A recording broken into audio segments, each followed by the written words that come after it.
খেয়াল করুন এবং এই পয়েন্টটি, এমন একটা কাজ আপনাদেরকে আজকে বলবো যেটা সম্পূর্ণ আয়ুর্বেদ চিকিৎসা শাস্ত্র নির্দেশিত, যা করলে সারা জীবন আপনার কোনো ধরনের কোনো রোগ হবে না, না ফুসফুস, না কিডনি, না লাংস, না আপনার কোনো সেক্সুয়াল প্রবলেম, কিচ্ছু না, না হাড়ের ব্যথা, কিছুই না। আপনি থাকবেন সম্পূর্ণ সুস্থ।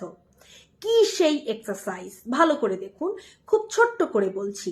এই হচ্ছে আমাদের 5 আঙ্গুল, এখানে ক্যামেরাতে উল্টো দেখবেন, ওপরের ছবিতে দেখুন সোজাভাবে।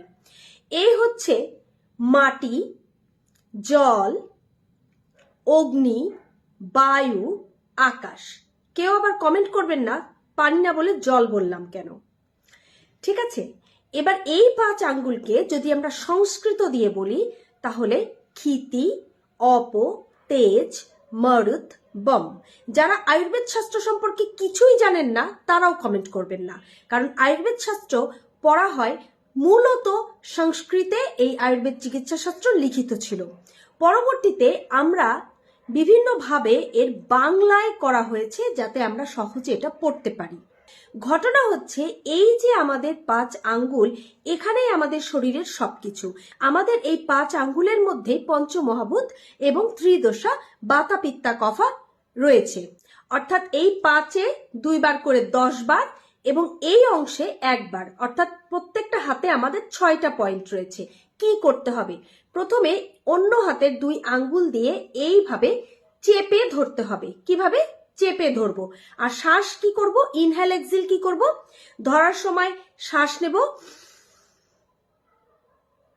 ওকে, এবং এক্সহেল করব কি করে? শব্দ করে। আগেই বলেছি, যারা জানেন না তারা কমেন্ট করবেন না, শিখে রাখুন, সারা জীবন সুস্থ থাকবেন। এক্সহেল করাটা শিখুন।